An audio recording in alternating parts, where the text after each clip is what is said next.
बिस्मिल्लाहिर्रहमानिर्रहीम। का channel free coaching centre को सब्सक्राइब करें और बेल की घंटी को ऑन करें ताकि आने वाली हर वीडियो आपको टाइम पे मिलती रहे।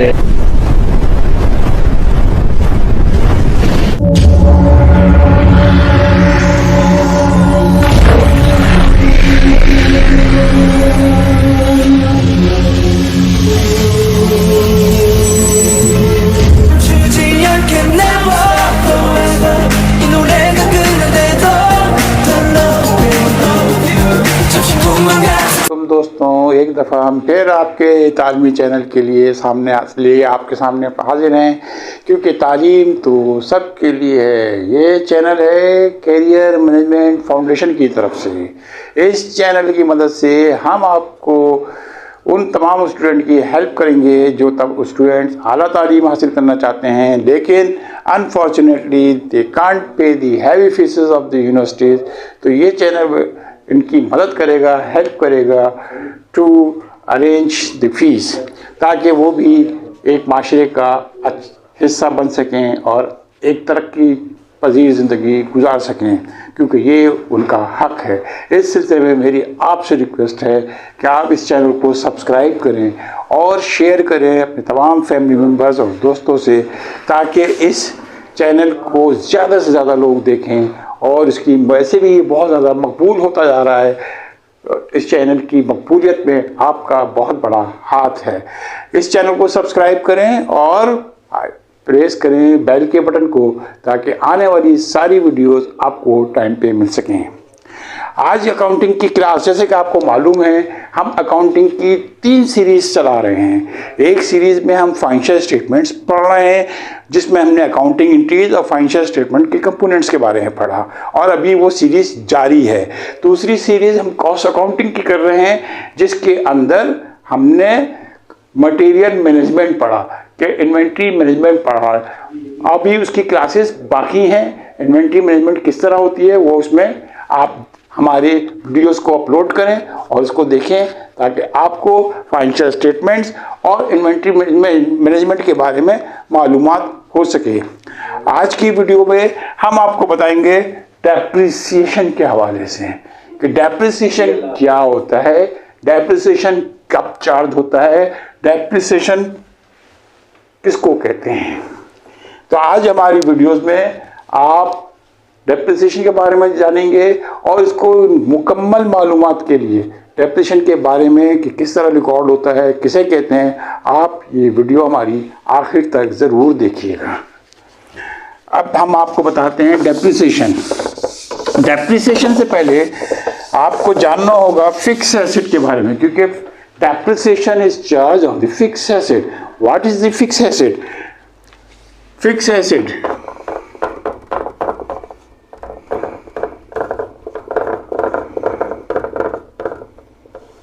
those in company investment which was incurred for the capital nature। जो कंपनी की कैपिटल नेचर की इन्वेस्टमेंट होती है उसको फिक्स एसेट कहा जाता है। इसमें 3 कैरेक्टरिस्टिक होनी ज़रूरी हैं। फिक्स एसेट के अंदर 3 कैरेक्टरिस्टिक होनी ज़रूरी है। नंबर 1, फिक्स एसेट वो परचेज या वो कैपिटल इन्वेस्टमेंट होगी जो परमानेंट नेचर की फिक्स परचेजिंग हो।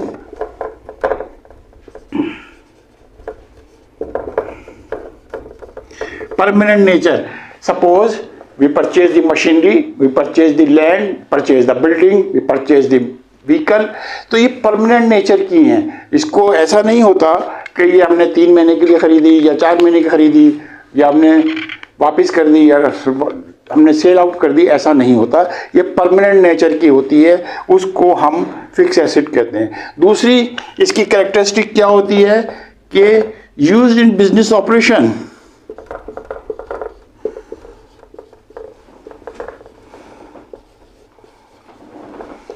ये जो फिक्स एसेट होता है इसकी दूसरी कैरेक्टरिस्टिक ये है कि ये बिजनेस ऑपरेशन में यूज होती है।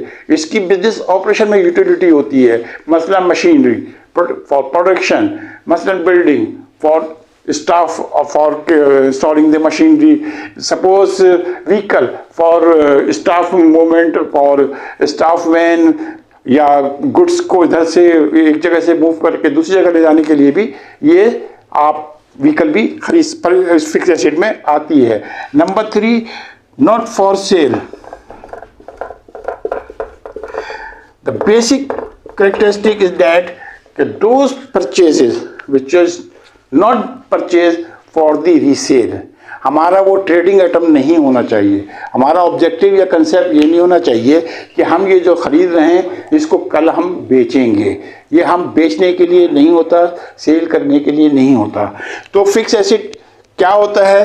फिक्स एसेट में ये 3 कैरेक्टरिस्टिक होती हैं। नंबर 1, परमानेंट नेचर की।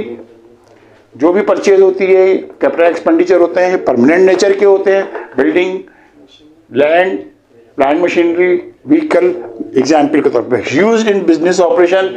और ये जो परचेजिंग होती है या ये जो इन्वेस्टमेंट होती है कैपिटल, ये बिजनेस ऑपरेशन में यूज़ होती है। मशीनरी फॉर मैन्युफैक्चरिंग, बिल्डिंग जो है ऑफिस के स्टाफ के लिए या मशीनरी की प्रोडक्शन के लिए इस्तेमाल होती है। व्हीकल इस्तेमाल होती है गुड्स को हेयर एंड देयर करने के लिए या स्टाफ को लाने ले जाने के लिए। इसी तरह नॉट फॉर सेल, और इसका पर्पज़ ये नहीं होता कि इसको हम सेल करेंगे, ये हमारा ट्रेडिंग आइटम नहीं होता। ठीक है, अब हम करते हैं, ये तो हमारा फिक्स एसेट की डिफिनेशन हमारे पास आ गई। अब हम जानते हैं कि फिक्स एसेट कितने किस्म के होते हैं। फिक्स एसेट की क्लासिफिकेशन। फिक्स एसेट 2 किस्म के होते हैं। There are 2 types of the fix asset. Number 1, tangible fix asset.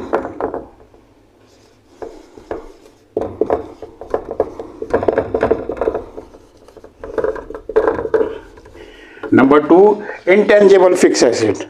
There are 2 types of the fixed asset. Number 1, tangible fixed asset. Number 2, intangible fixed asset. Intangible.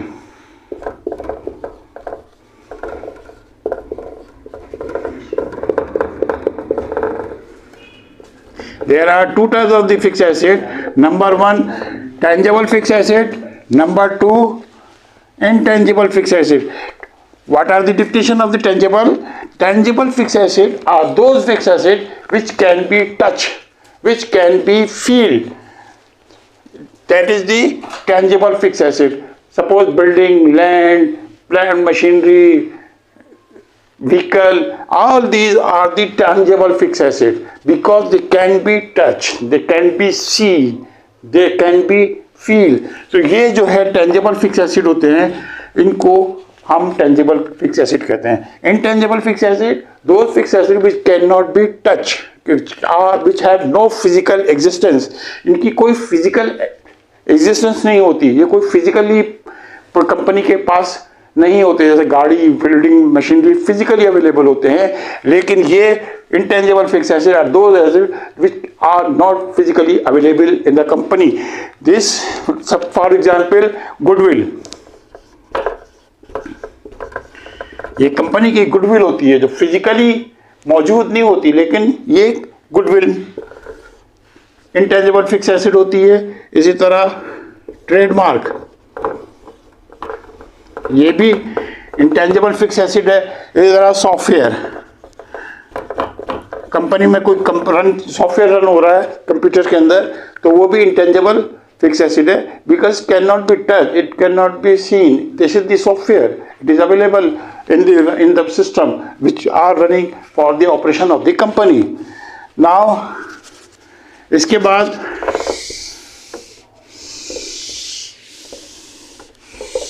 हमने पढ़ा कि fix asset किसे कहते हैं और डेप्रिसिएशन की टाइप्स क्या होती हैं। तो अब नेचर ऑफ एक्सपेंडिचर देखते हैं। कंपनी में जो एक्सपेंस हो रहे होते हैं, जो एक्सपेंडिचर होते हैं, वो 2 किस्म के होते हैं। Nature of expenditure, there are 2 types of the revenue expenditure. Number 1, revenue expenditure.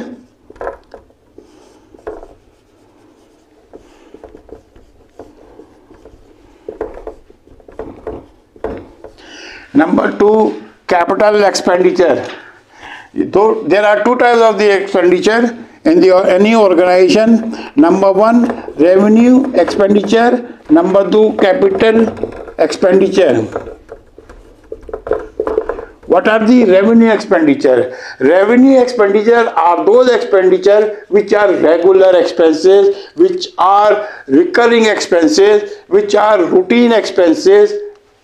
Suppose salary expense, that is the routine expense, that is the regular expense.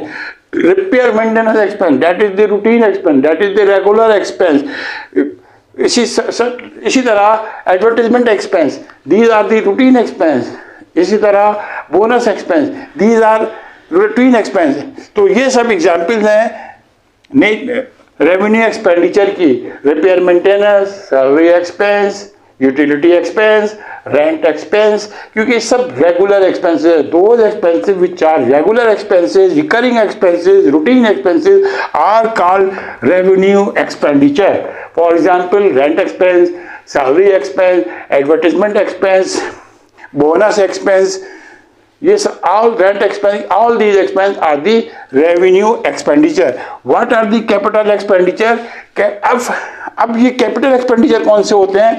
Capital expenditure कौन से होते हैं? Number 1, capital expenditure those expenses which are used for fixed asset.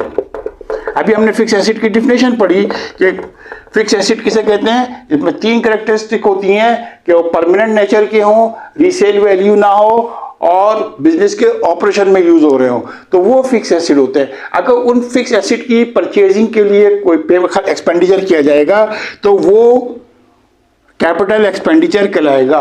अगर fix asset की purchasing के लिए कोई expense किया जाएगा तो वो कैपिटल एक्सपेंडिचर कहलाएंगे.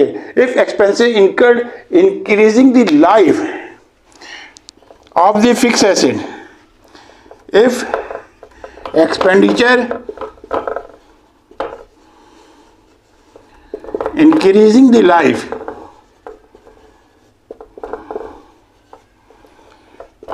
Of fix asset. देखें अभी हमने कैपिटल एक्सपेंडिचर क्या होते हैं, वो एक्सपेंडिचर जो कि फिक्स एसेट की परचेजिंग के लिए किए जाएं. फिक्स एसेट की डिफिनेशन हमारे पास मालूम है कि फिक्स एसेट कौन से होते हैं, जो कि ऑपरेशन के लिए परचेज किए जाएं, जो परमानेंट नेचर के हों, जो रीसेल वैल्यू ना हो, जिनको हम रीसेल ना कर रहे हो, वो फिक्स एसेट होते हैं. अगर हम फिक्स एसेट की परचेजिंग के लिए एक्सपेंडिचर करेंगे तो वो कैपिटल एक्सपेंडिचर कहलाएंगे.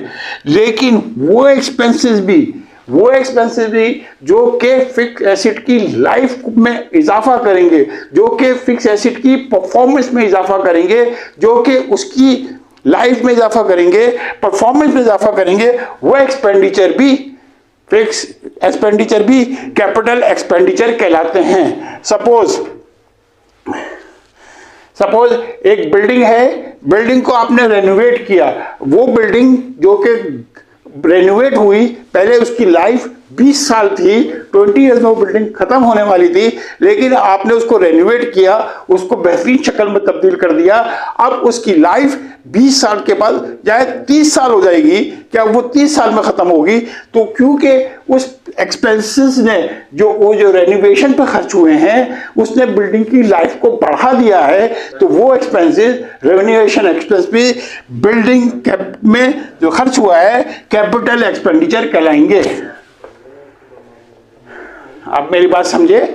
यानी कि वो एक्सपेंसेस जो कि फिक्स एसेट की लाइफ में इजाफा करें या फिक्स एसेट के परफॉर्मेंस में इजाफा करें, उसकी प्रोडक्शन कैपेसिटी में इजाफा करें, उस एक्सपेंसेस को भी हम कैपिटल एक्सपेंडिचर कहते हैं. सपोज कोई बिल्डिंग है जिसकी लाइफ 10 साल रह गई थी, खत्म होने वाली थी, हमने उसको रेनोवेट किया, हमने उसकी स्ट्रक्चर को चेंज किया, हमने उसको बेहतर तरीके से बनाया और उसकी लाइफ को मजीद 10 साल बढ़ा दिया. तो वो बिल्डिंग जो कि 10 साल बाद खत्म होने वाली थी अब 20 ईयर्स पे आ गई, तो उसकी लाइफ में इजाफा हो गया. तो ये खर्चे जो कि लाइफ को बढ़ाने के लिए बिल्डिंग की रेनोवेशन पे लगे, वो भी कैपिटल एक्सपेंडिचर कहलाएंगे. इसी तरह अगर कोई जनरेटर है और वो हमको यह एक मशीन है जो हमको 50 यूनिट्स पर डे प्रोडक्शन देती है, हमने उसके लिए एक पार्ट परचेज किया और पार्ट परचेज करके उस मशीनरी में फिट कर दिया और उससे उसकी प्रोडक्शन कैपेसिटी बढ़ गई और 15 यूनिट्स की जगह अब उसने हमको 60 यूनिट्स पर डे प्रोडक्शन देना शुरू कर दी। तो क्योंकि मशीन की परफॉर्मेंस में इजाफा हो गया, उसकी प्रोडक्शन में इजाफा हो गया, तो ये एक्सपेंस जो कि मशीनरी की कैपेसिटी बढ़ाने में इस्तेमाल हुआ, ये भी कैपिटल एक्सपेंडिचर ही कहलाएगा। इस तरह ऐसे तमाम एक्सपेंसेस जो कि फिक्स एसेट की परचेजिंग के लिए यूज हो या उसकी लाइफ, उसकी कैपेसिटी, उसकी परफॉर्मेंस को बेहतर करने के लिए यूज हो, ये सब कैपिटल एक्सपेंडिचर कहलाते हैं। अब हम जानते हैं कि डेप्रिसिएशन एक्सपेंस क्या होता है। डेप्रिसिएशन एक्सपेंस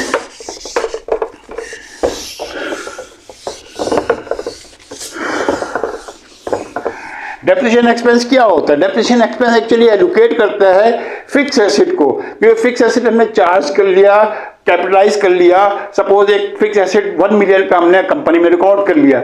अब 1 मिलियन उसकी लाइफ जो है 10 साल है, तो उसकी 10 साल की लाइफ पर हम जो भी उसको चार्ज करेंगे उसको हम डेप्रिसिएशन कहेंगे। अब डेप्रिसिएशन चार्ज करने के मुख्तलिफ तरीके हैं, वो हम तरीके पहले बाद में पढ़ेंगे। पहले हम ये देखते हैं कि डेप्रिसिएशन कितने किस्म का होता है। डेप्रिसिएशन 2 किस्म का है। एक तो डेप्रिसिएशन एक्सपेंस है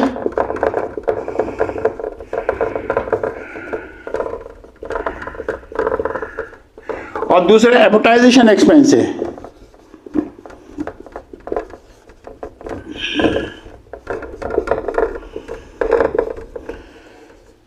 Depreciation expense, the allocation cost of fixed asset over a useful life of any asset, it is called depreciation expense. Depreciation expense क्या है? The allocation of the cost of the fixed asset over the life of the fixed asset is called depreciation expense. यानी कि depreciation की जो भी life है या जो भी उसकी जो कॉस्ट है उसको उस लाइफ पे एलोकेट कर देंगे तो उसको डेप्रिसिएशन एक्सपेंस कहते हैं। अब एलोकेट करने के कई तरीके हैं, हम उन तरीकों को एक एक करके आगे जाके पढ़ेंगे। इसके लिए आपको ये वीडियो आखिर तक देखनी होगी। अब एमोर्टाइजेशन एक्सपेंस क्या है? ये allocation of the cost of intangible assets. ये डेप्रिसिएशन कॉस्ट कौन सी है? जो कि टेंजिबल एसेट के लिए है। अगर इंटेंजिबल एसेट जो हैं उनकी कॉस्ट को एलोकेट करने के लिए ओवर द लाइफ जो हमने अमाउंट आएगा उसको जो रिकॉर्ड करेंगे, उसको जो एक्सपेंस होता है उसको हम एमोर्टाइजेशन एक्सपेंस कहते हैं। The allocation cost of intangible fixed asset over a useful life is called the amortization expense। ठीक है, वो एसेट्स अगर टेंजिबल एसेट की लाइफ पे हम जो भी कॉस्ट एलोकेट करेंगे ओवर द लाइफ वो डेप्रिसिएशन एक्सपेंस कहलाएगा, बहुत सिंपल। और जो इंटेंजिबल के कॉस्ट को एलोकेट करेंगे ओवर हिज लाइफ तो वो इंटेंजिबल एमोर्टाइजेशन एक्सपेंस कहलाएगा।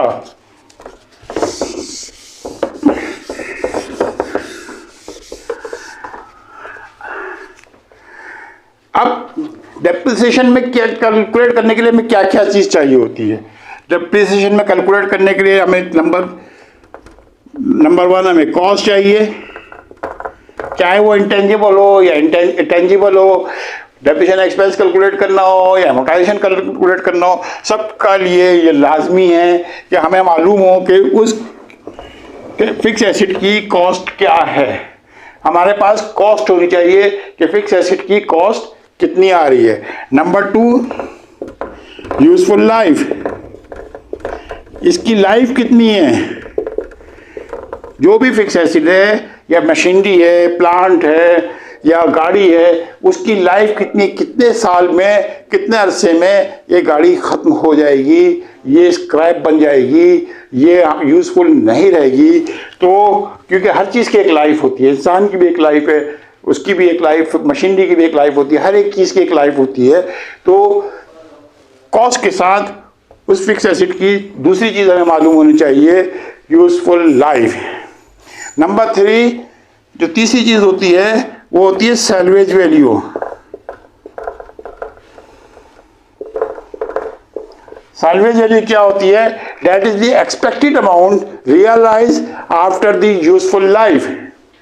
That is the salvage value क्या होती है? That is the amount which is expected realise after the useful life. यानी कि अगर कोई बिल्डिंग है और उसकी लाइफ वो कॉस्ट 5 लाख रुपए है, उसकी लाइफ 10 साल है, तो 10 साल बाद 5 लाख रुपए, ये कार है कि हमारे पास एक 5 लाख रुपए की जिसकी लाइफ 10 साल है, तो 10 साल बाद ये गाड़ी कितने में बिक जाएगी मार्केट में, उसको सैल्वेज वैल्यू कहते हैं।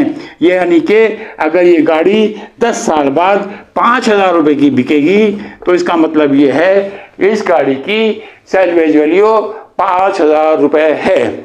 तो salvage value is the estimated amount which is expected realise after the useful life. यानी कि उसकी लाइफ खत्म हो गई और लाइफ खत्म होने के बाद अब जो भी चीज बची है वो कितने की बिकेगी, उस अमाउंट को, उस एक्सपेक्टेड अमाउंट को हम सैल्वेज वैल्यू कहते हैं।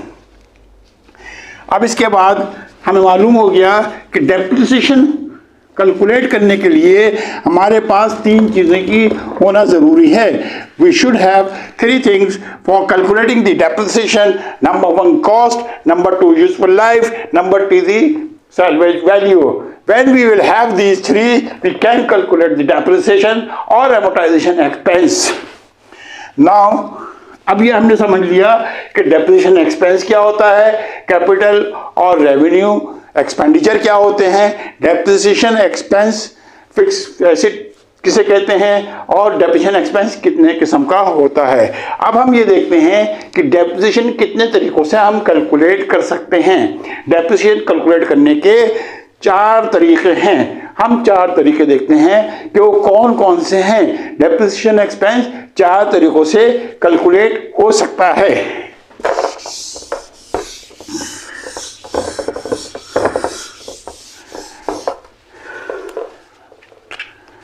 डेप्रिसिएशन एक्सपेंस के कितने तरीके हैं? Number 1 straight line method,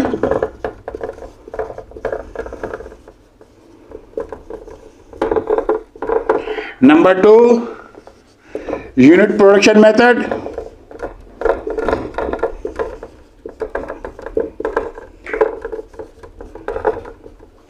number 3 declining method,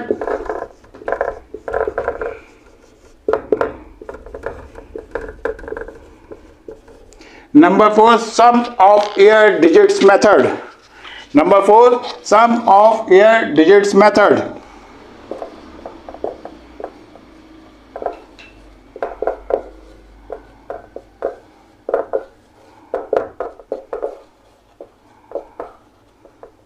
depreciation calculate करने के 4 तरीके हैं। कंपनियां मुख्तलिफ मुख्तलिफ तरीके यूज करती हैं डेप्रिसिएशन कैलकुलेट करने के लिए।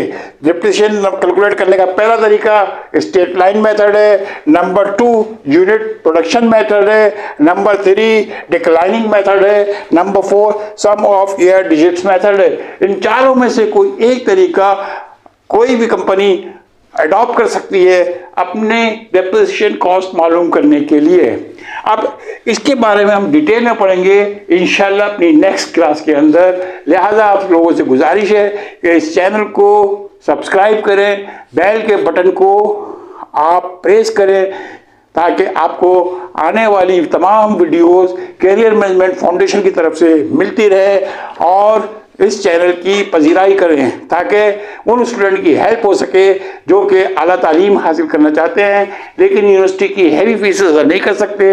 ये चैनल उनकी हेल्प करेगा, मदद करेगा उनकी एजुकेशन फीस पे करने में और उनकी आला तालीम हासिल करने में ताकि वो भी माशरे का एक कामयाब इंसान बन सकें। शुक्रिया, थैंक यू वेरी मच।